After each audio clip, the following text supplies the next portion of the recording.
Welcome back to another episode of Caps Off by the Game Day. Yeah, it's Fantasy Look Ahead Day. Fantasy, I'm going to trade this player away. Fantasy, I'm going to buy low today. But Fantasy Frank Ammirante Day. Exactly. We have a very special guest on this Fantasy Thursday episode today. A man who is north of our border. Correct. A man that is way too friendly compared to Americans. And most importantly, a man who in back-to-back weeks on Fantasy Pros was the second most accurate ranker amongst every fantasy industry expert. And then this past week, placed in the top 15 again. Ladies and gentlemen, Frank Ammirante is on the show, baby. Let's go, man. What's up? What's up? I'm fired up to be on the show. Beautiful singing, great introduction to have me on. And, every Thursday I'm hyped because it's start of a new NFL week. Let's get right into it. Let's go, Frank. Hey, Frank, first of all, congratulations, man. That is a crazy accomplishment to be considered one of the most accurate rankers amongst every fantasy expert. Explain to people that are listening and watching, for those that don't really understand it, what that really means. So what it is Fantasy Pros, 200 plus content creators who release fantasy football rankings every week. They put them to Fantasy Pros, and then they get ranked according to how accurate they are each week. And the last three out of the last 4 weeks I've been in the top 15, as you mentioned. I've been red hot. Got to keep it rolling. We got to do it I do it for Caps Off. I got to do it for the boys. I actually love to hear. So every listener out there, stop looking at every other fantasy expert because they're not experts. Exactly. There's only one expert. There's only one expert that's been in the top 15 3 weeks in a row. Come on, stop playing with this man. Come on, Frank. Let's go. Dude, let's go. That's crazy. We got the man, the myth, the legend right here with us, dude. Hemi Neutron. Him Ammirante. Him Ammirante. Here we go. Oh, man. But yeah, today, obviously, on Thursday's episode, we like to do things a little differently than most fantasy episodes across the industry, where with this one, we really focus on players to trade away, players to trade for. Obviously, I think right now, heading into week 7, so many people have trade questions. What do you do with Bijan Robinson? What do you do with my guy, Calvin Ridley? So instead of us having to be the people that really answer them and see some guys that we should target, Frank, we wanted to hand it to you guys. So we'll be doing players to trade away, players to trade for. We'll talk about some plays of the week. Some people you love. Obviously, we touched on you having, some crazy accuracy when it comes to expert rankings. So we want to hear some of the guys that you feel are standouts that are going to really have a massive week. And then we'll answer some questions. Anyone that has trade questions down below, submit them on YouTube, submit them on Twitter, submit them on TikTok, and we'll make sure to answer them all together. Before we jump into it, I have a question for you, Frank, as an industry expert, as someone that has been able to, make a name for himself in the fantasy industry. And I want you to answer this as well. If someone is in a keeper league and they pick someone off the waiver wire, and they want to keep him, right? So let's say Puka Nacua, where should that round be taken away from? So what is the ideal round to be taken away in a keeper league for someone that was taken off the waiver wire? I think just because they weren't drafted, I think at least they got to be the last round pick for me. So let's say you have 18 rounds in your draft, just make him be able to keep him 18th because he wasn't drafted in that sense like Puka Nacua. So I feel like that's the fair way to take. I know it's huge if you're able to hit on a player like that who just comes off the wire and explodes, but I think that would be the best. Now, if it was a player who's drafted, say, in the 7th round and then dropped and then you picked him up and you want to keep him, maybe it's a different story and you go by what he was originally drafted by, like, let's say the 7th round. Let's say Devon Achane, whatever, your boy. Let's say he was drafted in the 8th round, first couple weeks, healthy scratch. Someone dropped him, you picked him up, he went off, you kept him. Maybe in that case, you make it 8th round, I would say. I agree with that. I mean, it's actually the exact argument that's being had in a group right now for this keeper is literally I have Achane and someone else has Puka and everyone is arguing over keeper. And to me, what I'm trying to explain is that you could cap out a keeper at like the 10th round. I get, because if you hit on Puka, you shouldn't be taking away a 16th round pick or something. Like there should be some I disagree. You think it should be way further? You think it should be like the last round in the draft? Yeah, absolutely. Because he wasn't drafted in the 10th round. Like, even if you want to do that, I get that. Like, but I think it's what Frank says. Now, I think that the interesting. What's the counter to that? Well, I just think the interesting part is like, what if someone does draft him, let's say in the 8th round, and then he gets dropped, and you pick him up there? I think that's a good clause. I mean, look, that's a good call. Yeah, I defer to the man of the hour right now. I think that's kind of the move. I do get what you're saying, though. Yeah, my question to you, Frank, though, would then be: is it fair to make a waiver wire pickup be a 6th round at the same as like Achane being a 6th round, or Jonathan Taylor went in the 6th round, or other guys like Ayuk went in the 6th round? Like, should a waiver wire be as high as a 6th round because it's Puka Nacua, or if you want to keep it, if you want to keep a Puka Nacua, I think you should lose a later round. Like, there should be a perk. You should have an advantage for picking up a guy on the waiver wire and being the person of all the people that you are going to end up keeping. So I said it caps out at 10, anywhere from 8 to 10, but I don't think it should be a 6th round for a waiver wire and a 6th round for a Jonathan Taylor, right? Yeah, that's true. Maybe before the year starts, you come up with like a limit, like the waiver wire player, no matter where he was drafted, you could only keep him as a 10th rounder, let's say. I think that would be like a fair compromise. But that's fair. That's a good point what you made. And Jonathan Taylor, he fell far because he was injured early in the year. Yep. So like I get what you're saying, but definitely if you got to keep Puka Nacua, you're laughing right now. Exactly. You should have an advantage for doing that. 100%. All right, let's jump into players to trade away. Obviously, Frank, we threw it to you. Who are some major players you're looking to trade away in fantasy right now? All right, right now I want to trade away Justin Herbert. We'll start with quarterbacks. He's averaging 21.4 fantasy points per game, which is 4th most among quarterbacks. But if we look at what he's done without Mike Williams, since Williams was out for the season, 4 touchdowns, 4 interceptions. His fantasy output during this stretch is skewed by the game where he rushed for 2 touchdowns. Like, that's an outlier. Justin Herbert's not going to be rushing for touchdowns that often. So what's wrong with this Chargers offense is they don't really have like a downfield threat right now. So I think you could use the fact that, Herbert's, QB4 in points per game and try to flip him maybe for a quarterback ranked a little lower, and then you could get another piece that could help your team elsewhere. I like that. What I will say about this, the downfield threat, I totally agree, but it's because they have Simi Fehoko on the practice squad, and they haven't brought him into the active roster yet. There's so many points that can be made, but none as good as that one. Dude, if you want a deep threat, look, if they activate Simi Fehoko, he's probably the next Randy Moss. In that case, I'm not trading away Justin Herbert, but in every other, if that doesn't happen, which I feel like it's likely to not happen because the Chargers don't have a great coaching staff, they don't know how to analyze talent, then I think I totally agree with Frank. And in that case, you would then want to make sure that you're probably taking away a 10th round because you would want to keep Simi Fehoko in that offense, right? Absolutely. So, like, I think I'm glad we got that squared away. I mean, yeah, I think I agree, right? Like, Justin Herbert still has that really high name value out of the quarterbacks. If you could upgrade and get maybe, I don't want to say like a Mahomes, but if you could upgrade to those top 4 quarterbacks and Jalen Hurts, Josh Allen, Patrick Mahomes, or Lamar Jackson, I think naturally you would. But what would you have to give to get one of those guys if you were throwing in Justin Herbert?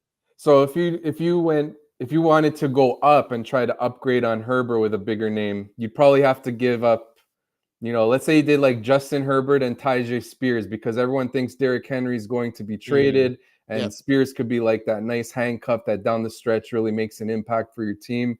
Maybe you could throw him in as a sweetener to try to get, maybe Lamar Jackson, although it's bad timing with him just popping off against the Lions last week. So you might want to wait that one out a week or two, just because you don't want to try to trade for Lamar right after that big game.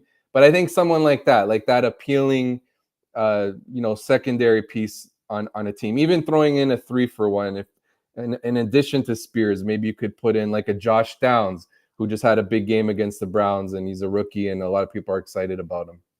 Yeah, there's a ton of questions on TikTok right now specifically. I want to make sure that everyone knows that we will be getting to questions. As a result, I want to get to one of them who just said, Dane on TikTok said, who's a realistic wide receiver trade target for Devontae Smith and Kyron Williams as a package? I'm curious to know your thoughts. But before you do jump into it, Frank, I want people to know that keep submitting your questions. We see all the questions. We're going to get to every single one of them. Again, this episode is to help you guys out, players to trade away, players to trade for. So we have 4 guys to play in players to trade away, 4 guys to players to trade for, and then we'll jump into all the questions. But Frank, who is a realistic wide receiver trade target when you compile Devontae Smith and Kyren Williams? Who would you think? I think the first reaction to this question is, it's not the right time to be trading Devonta Smith or Kyren Williams, because Smith has been really disappointing these last few weeks. It's been down game, like 4 down games in a row.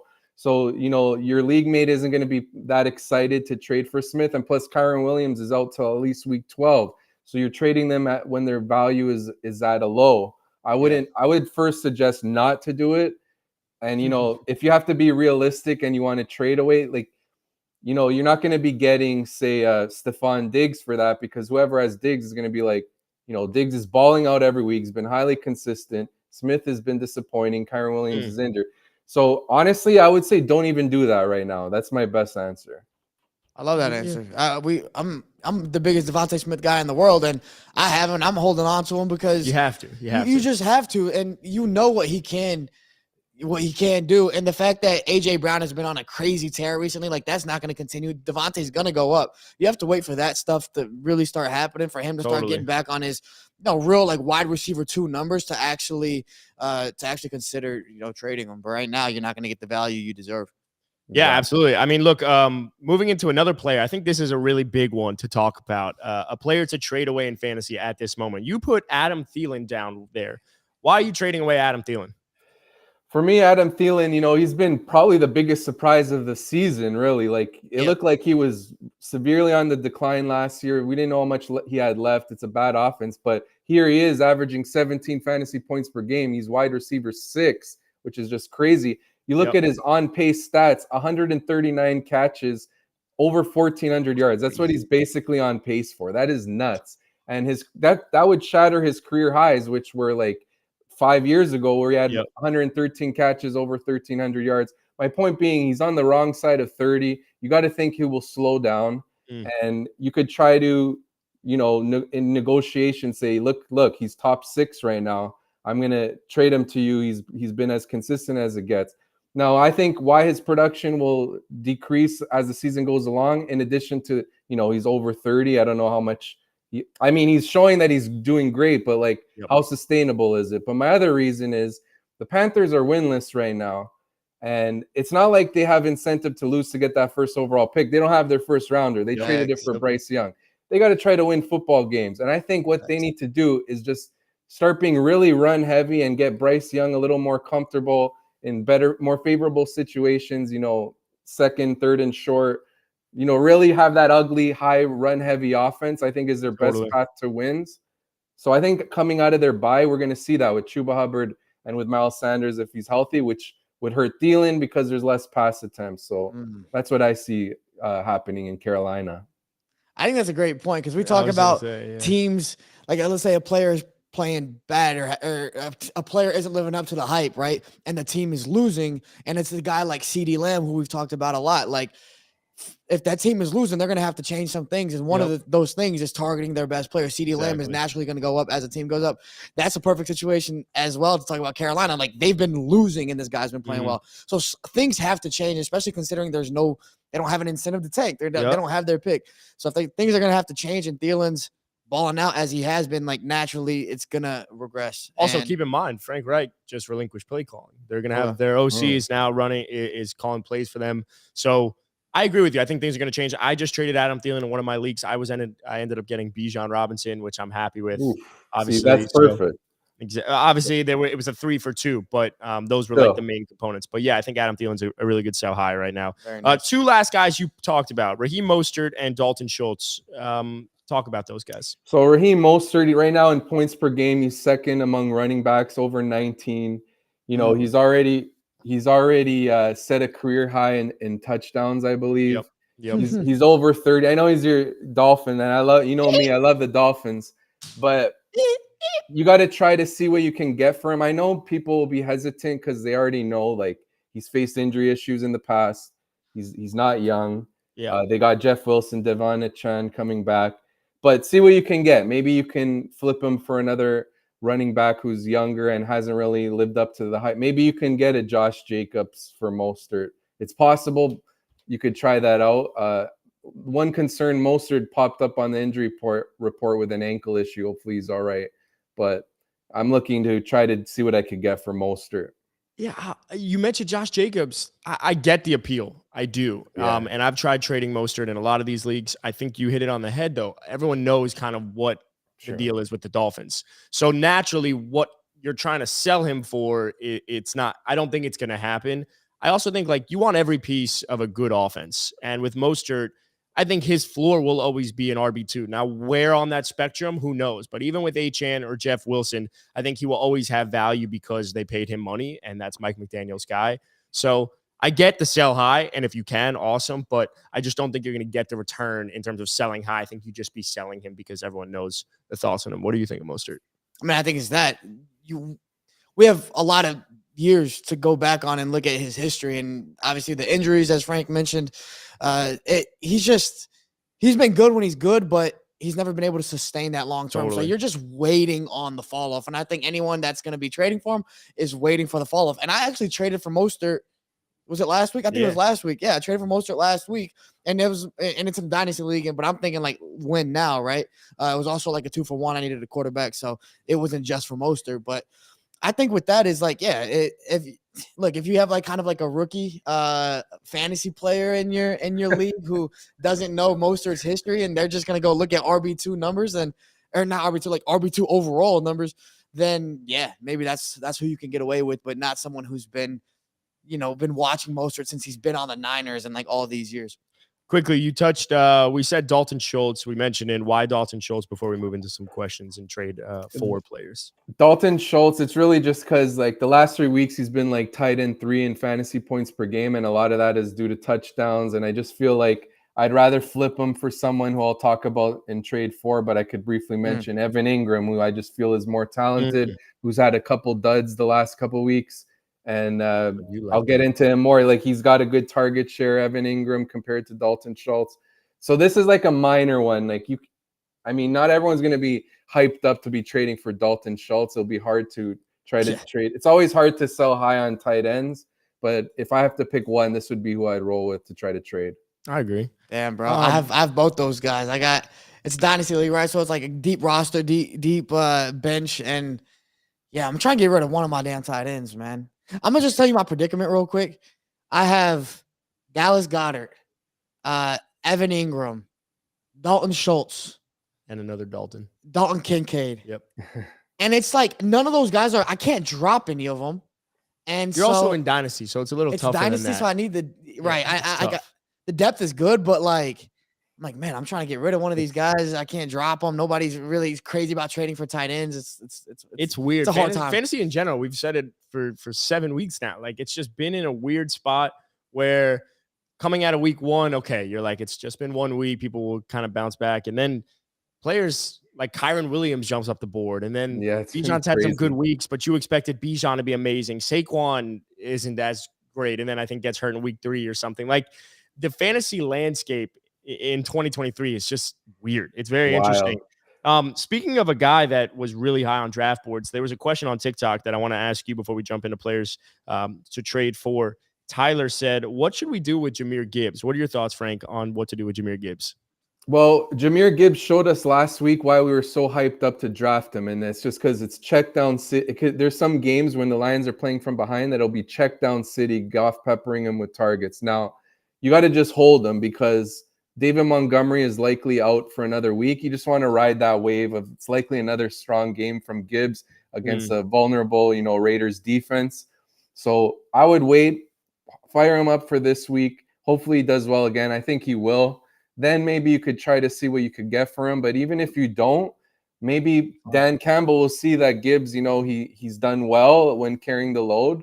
And maybe it won't be such a gap in usage between Montgomery and Gibbs when Montgomery comes back. Maybe Gibbs's role will grow as the season goes along. So honestly, just hold Jahmyr Gibbs. I hope it's a sign of things to come. That's how I feel about it with like a rookie who you're still integrating into the offense as weeks go by. When you start to see more usage and just a better performance overall, whether it's fantasy or just like overall, you think that's going to start, this isn't a blip in the radar because this is a guy that they want to start integrating more into the offense. He was a top, what was he, like the 12th pick? Yeah. They need to, right? It's just, it doesn't make sense. I mean, I know your whole Bijan, you were crying about Bijan yesterday and like, he was like the 8th pick, and they're not using him the way we probably thought. But I just think this is a sign of things to come. And if you can't trade him even after a couple good weeks, keep him, bro. He's gonna be valuable for you. Yes, would be my answer. But my issue with Jahmyr Gibbs and just the Lions is like they pay David Montgomery. It's clear they love David Montgomery.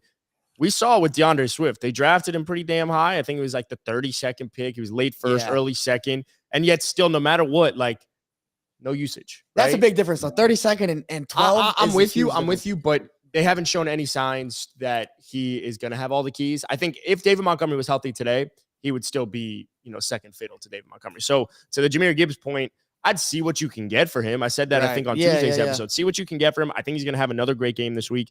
But I'm not holding out saying that this type of performance is indicative of the person you'll probably get for the rest of the season. That's just kind of where I stand on it. I want to move into players to trade for before we get into questions. You obviously mentioned Evan Ingram, so we'll skip him. But 3 big guys that you have on your list are Jonathan Taylor, Marquise Brown, and Dak Prescott. Could you talk about a little bit about those guys? Sure. So Jonathan Taylor, it's really just because they continue to split with Zach Moss. And I think that, as we all expect, will change as the year goes along. We saw JT have his biggest game of the season last week, over 19 fantasy points. So perhaps since he hasn't really gotten rolling yet, you can get him at somewhat of a discount. Maybe you can throw in, I mentioned Raheem Mostert. Maybe you could combine Raheem Mostert and Adam Thielen and try to get Jonathan Taylor and a receiver who's, disappointed. I think that could be a package you could look at. With Gardner Minshew, he'll check it down more to his running backs more than Anthony Richardson would have. So that bodes well for Taylor as well. So that's one guy I'd be looking to trade for sure. You want me to go to the next, or we go for it? Let's do it. All right, and then it's for Felipe. It's Dak Prescott. Right before the bye, he was first QB1 for the week. He did well against the Chargers. Now, granted, that's a good matchup, but what we've seen from Dak is not really what he's done in the past in terms of fantasy. Like right now, he's QB 21, but every year he's basically been in the top 12. And if you look at his schedule in the fantasy playoffs, he's got the Dolphins, who are 27th against quarterbacks, and the Lions, who are 26th against quarterbacks. So I think, he's gonna do well as the season goes along, especially when you need him most during the fantasy playoffs. And to wrap it up, the other one that I said, Marquise Brown. It's really that. With Josh Dobbs, he did decent. Wide receiver 28 in points per game. He's got a 27% target share, which is 16th most actually against of receivers. And now Kyler Murray is coming back probably by week 10. So it doesn't look like Brown's going to be traded. They got that built-in rapport from their brief stint last year playing together when there was no Hopkins. So I think Brown's value will increase when Kyler comes back. And Kyler and Hollywood in Oklahoma too. Yeah. So they definitely have a rapport. I think even like every offseason they would train together too. So that's something to keep in mind.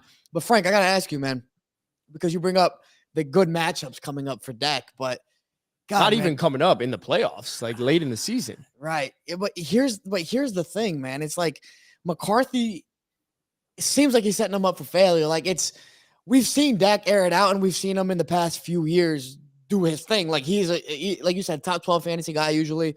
There was that season before he broke his leg. He was on pace for like crazy numbers, right? Like 6,000 plus yards or whatever it was. And so he has that ability, but I almost feel like he's just held back by what this offense is doing, the play calling.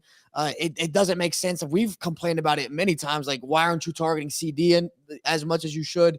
So those are my questions with Dak in particular. But you think specifically with matchups, and you brought up a good point. He did well against the Chargers. You think those matchups are gonna kind of like outweigh what McCarthy is doing in terms of holding them back?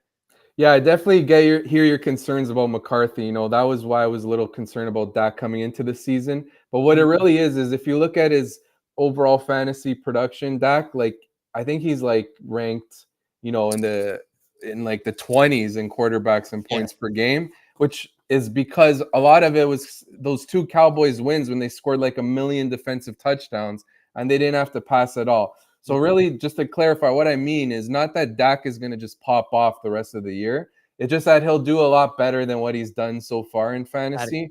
So I don't think necessarily he's going to be like a career year, but he'll be like, a stable low 8 to 12 ranked quarterback for the rest of the year. But yeah, definitely hear your concerns about McCarthy. Yeah. That's fair for me. And as a Cowboy fan, non-fantasy related, I need us to start picking up. Also, like we bring up this point every single time. When an offense isn't performing that well and a player's not performing that well, naturally something's going to change. I think the Cowboys offense fits that bill. I do think the Cowboys offense, if the Cowboys do have aspirations of making it to the Super Bowl, things are going to need to change. Yeah. And I think Dak would be a beneficiary of that. Let's move into some questions. So as a reminder, we're going to answer some trade questions that you have. So make sure to submit them below. We'll put them on screen as well. So keep submitting those. I saw one question. Common Cold on TikTok said, would Derrick Henry be a trade target with the possible trade to a contender? What are your thoughts? Yeah, definitely, because the Titans offense is ugly. You know, if he gets traded, it's to a contender, and it's almost certainly to be a much better offense. So it really seems like that's what's going to happen with how Tennessee already traded Byard. It looks like they're selling off, and rightfully so. That's what they should do. So definitely go after Derrick Henry. I can't see any trade where his situation isn't improved. So yeah, I'd be looking to trade for him. Where would you like to see him if you're a Derrick Henry manager already, and you're holding tight, hoping that this situation improves by just like where he goes? Where do you want to see that happen? Honestly, I want to see him with the Buffalo Bills. I know James Cook is, he's decent. He's a good pass catcher at the backfield, but I feel like they need that power back to go with him, and that's why they've been using, say, a Latavius Murray and a little bit of Damian Harris in prior weeks. They want that big back. I feel like he'd be perfect for them, exactly what they need, especially as the weather gets cold. You just feed the big dog, pound it with Derrick Henry. I think it's a nice fit for the Bills. And I know they have issues on defense, but I feel like he'd be a nice addition to that offense. Really gives them another dimension. Yeah, you could probably fill him in at linebacker, on goal line situations as well. Of course. Yeah, absolutely. They need one. Matt Milano's gone now. Grayson Wiener on TikTok said, he asked a question, is his 3 for this 3 a good trade? I'm going to frame it as this. Which side of this trade would you prefer? Bijan Robinson, Trevor Lawrence, and Brian Robinson, or CeeDee Lamb, CJ Stroud, and Devontae Adams? Oh, damn. Okay, so I think I'm going to go with the CeeDee Lamb side because you get 2 wide receiver ones in Lamb and Adams. And, the drop-off from Lawrence to Stroud isn't as much as we would have thought of coming into the year because, Lawrence really isn't producing much in fantasy and Stroud is exceeding expectations. You look at Brian Robinson, I think he's trending downward. Last year, the Commanders, that's my team, I'm a fan of them, so I know them closely. They started using the rookie Chris Rodriguez a little bit. It's kind of ugly there, and Bijan's a stud. We all love Bijan, but Arthur Smith is the worst, really. So how can we... Like this guy drives me nuts. So drives me nuts. like you said, Felipe and Adam, you got to think Lamb's going to produce more coming out of the bye, especially the last week he was good as well. I like getting Lamb and Adams here. I totally agree. Yeah, me too. I think it's easy. We saw CeeDee Lamb's floor for the first 5 weeks of the season, and people were like, trade him. He's not getting the same usage. Well, listen to what we keep saying. Like, the usage isn't there, so naturally, I do think things are going to change. Unless you want CeeDee Lamb to fucking leave your team. Doesn't he due for a contract? He's due for an extension this offseason? Nah, he's got... Yeah, extension. He was in the Jets. Yeah, he was in the Jets year. I will say this, too, with the Stroud and Trevor Lawrence situation, like, sometimes you got to detach... Take a step back, detach the names, and actually look how they're doing. And Stroud is balling out this year. He's balling out, and we didn't expect it. So as Frank said, like before the season, maybe they're drastically different in terms of where they are as fantasy quarterbacks. But now they're not. The drop off isn't that big, and Stroud is going to continue to perform. They got to air it out, and they're playing well. Totally. Benjamin Murphy on TikTok said, should I trade Saquon Barkley, Jordan Addison, and Mike Evans for Joe Mixon, Chris Olave, and Jettis? He is 3-4. Well, since you're 3-4, I wouldn't really want to do this because we don't know exactly when Justin Jefferson's coming back. You need wins. You got to basically be 8-6 to ensure a playoff spot. Even then, you're not for sure. So it's too risky to do that, even though you're getting a stud like Jefferson. Plus, Joe Mixon, he's just not it this year. He's just really inefficient. He gets a lot of volume, but that Bengals offense, until we see Joe Burrow show that he's back to what he's been in the past, it's really hard to trust someone like Mixon. I can't make that move at 3-4. What do you think? I gotta stop letting Frank go first. I'm just fucking agreeing. All with right, him I'll with ask you. everything I'm he's gonna saying. go you first. Callie on TikTok, there's a bunch of numbers. We're not gonna go into it. Just said he just traded James Cook and DJ Moore for Devontae Smith. James Cook and DJ Moore for Devontae Smith. Is that a good trade? I probably wouldn't have done that. I would have kept James Cook and DJ Moore. I think brighter days are ahead for Devontae, no doubt about it. And it also depends. Like maybe he had a lot of depth. He's needs that guy that's going to step in at receiver and actually going to pop off. And he thinks that there's better days for Devontae. I just think that you're trading away too much. Like, yeah, even if the Bills do trade for Derrick Henry, James Cook is still going to serve his purpose as kind of that guy who's going to get like have his receiving role and still get his touches. And DJ Moore has actually, he started off the season slow, but been playing well. And the past couple games with Justin Fields, even I know he's hurt right now, he's going to come back. Their rapport looked really good. So I think DJ Moore and Devontae Smith are arguably the same. Because you have to factor in the offenses and factor in also their roles. So DJ Moore's been fantastic. I agree. I probably wouldn't have made that trade. I think you agreed, Frank, as well. Yeah, that's a lot to give up for Smith, who's been disappointing. So, but hopefully he pops off. 100%. I want everyone to chime in on this one because someone, Tyler, also said, no, we already went through Tyler. Someone just said it. I saw it on TikTok. Someone was asking about Aaron Jones. So I want to make sure we talk. Benjamin Murphy. He said thoughts on Aaron Jones. So I want the whole group to chime in. What is everyone's thoughts? Because I have mine. I bought him in a league. I'm curious to know yours. I'm curious to know yours, Frank. Frank, we'll start with you. What are your thoughts on Aaron Jones? He's been really frustrating because he had these good matchups and then you don't know if he's going to be fully used. And then he really kills your week with the disappointing production. But, having said that, because he's not done much, maybe you could get him at a discount. You could try to trade for him. You got to think the Packers start to feed him more because their offense has really struggled.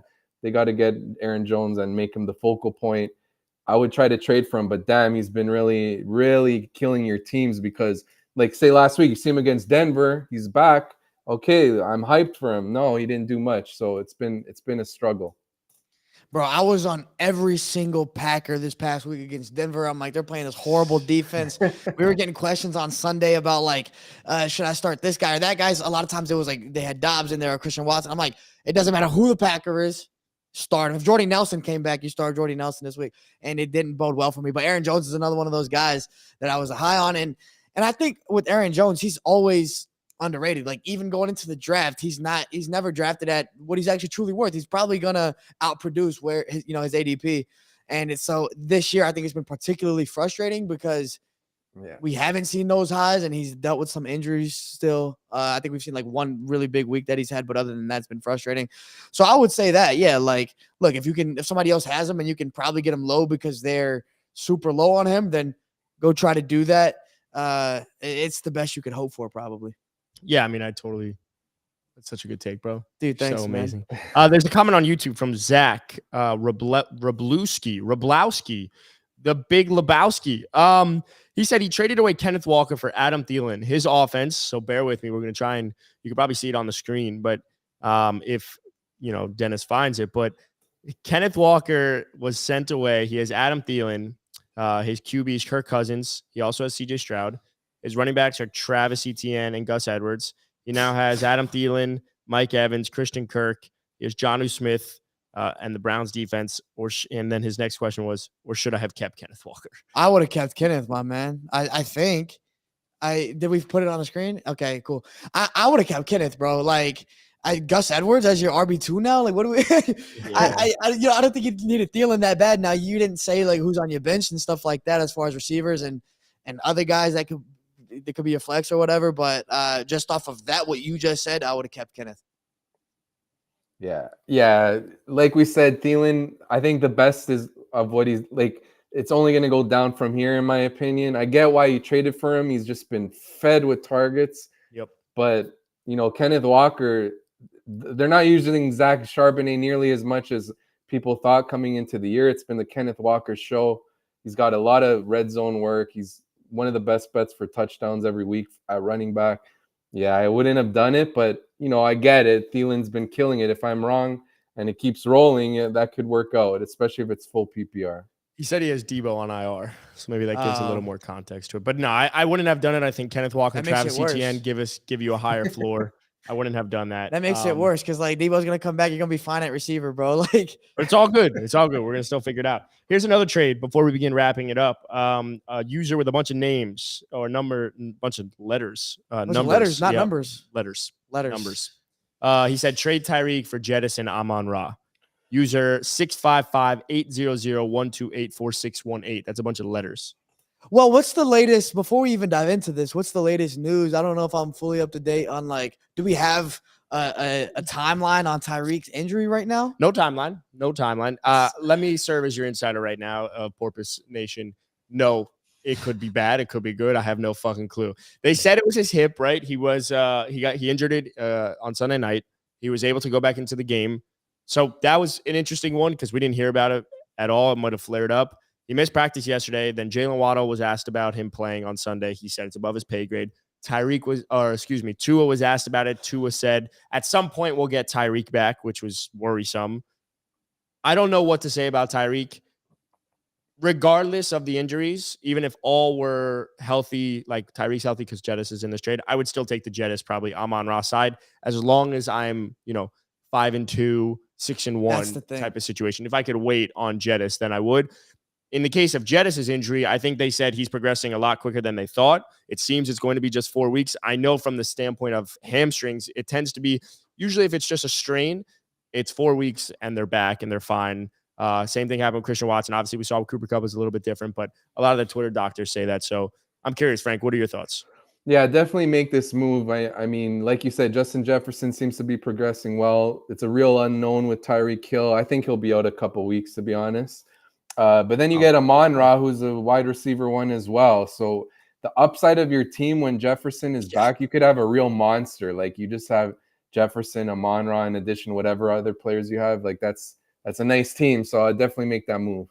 Yeah, I just don't know if the other guy's going to take that, man. Like, it sounds very appealing, but especially with the injury now, like, it makes it even harder. But even beforehand, it's like, yeah, you have to have a winning record, obviously, if Tyreek Hill's healthy, because then you can maybe wait a couple weeks while Jettis gets back. But yeah, good luck with that. I hope you're able to pull that one through.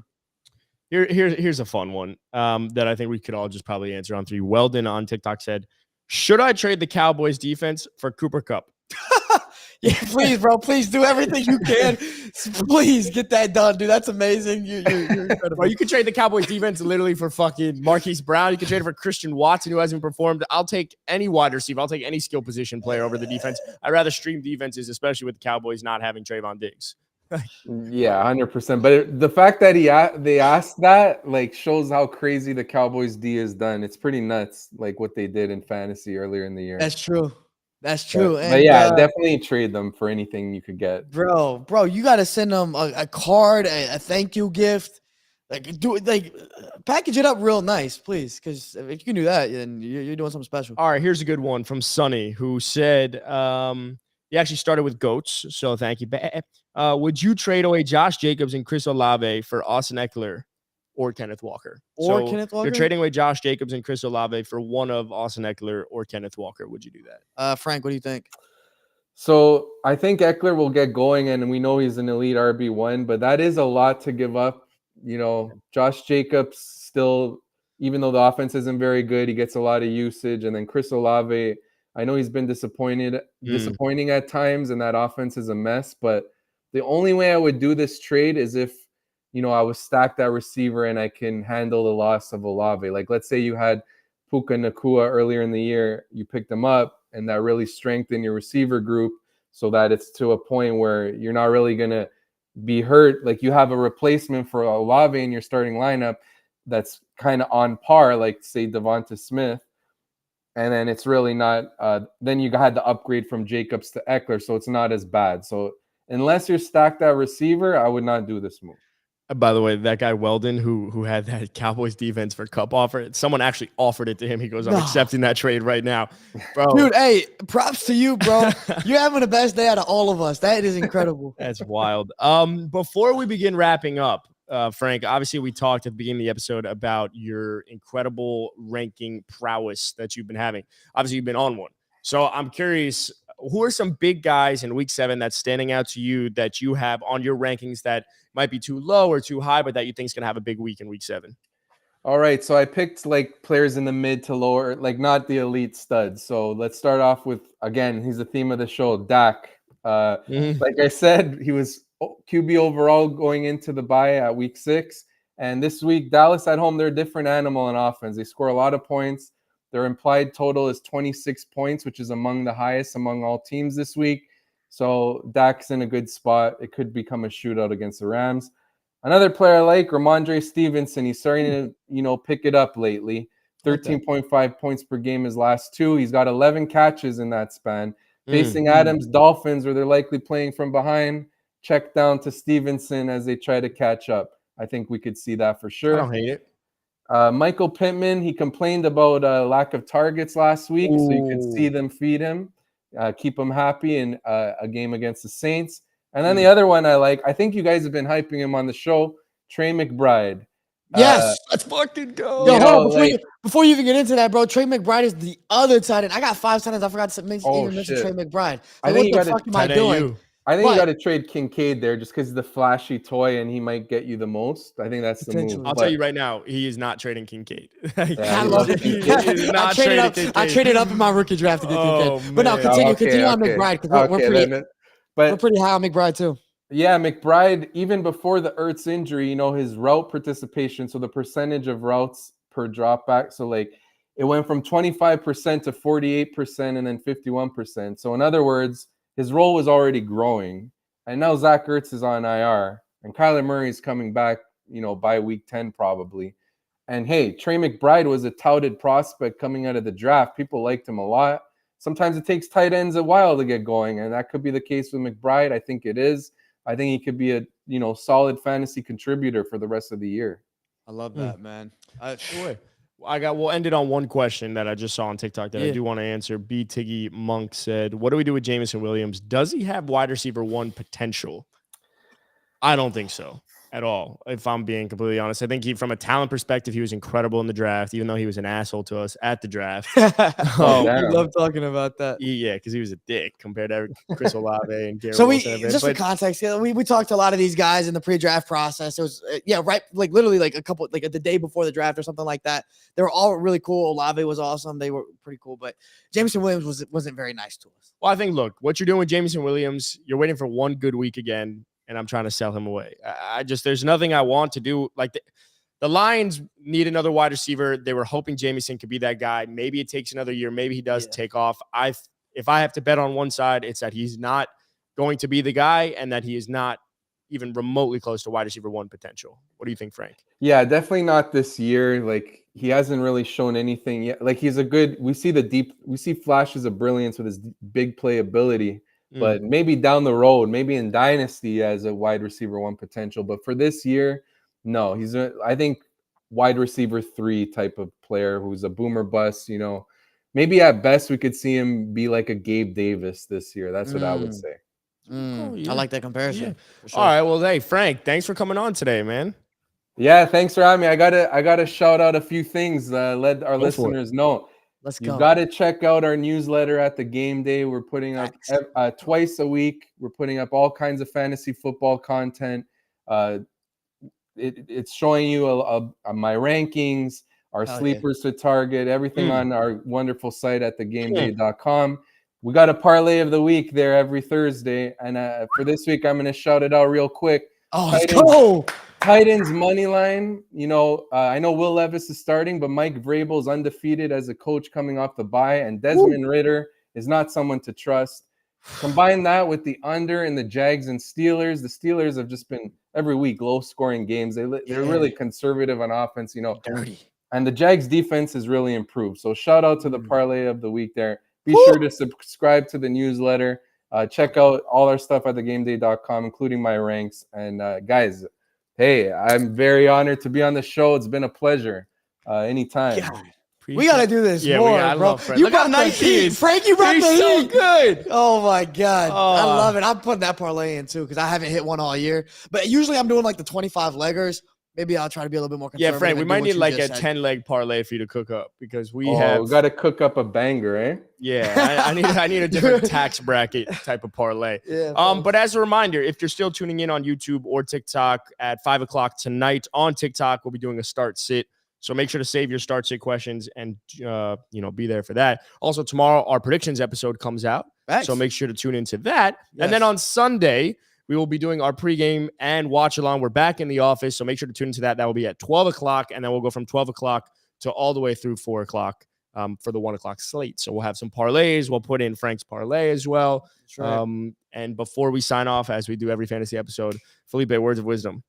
Follow Frank Ammirante on Let's Twitter. go. Wait, Frank, plug your socials. Oh, so you can follow me all on social, FA2MsIRANTETFJ. You know, I'm always putting out content, especially on X, but getting into TikTok as well. Check it out there. And, you could also ask me lineup questions. Be happy to answer. Hell Let's yeah. go. Love it. Love it. Thanks for coming on, Frank. Thank you. I'm honored. We'll do this again next time. Oh, yeah. Love it.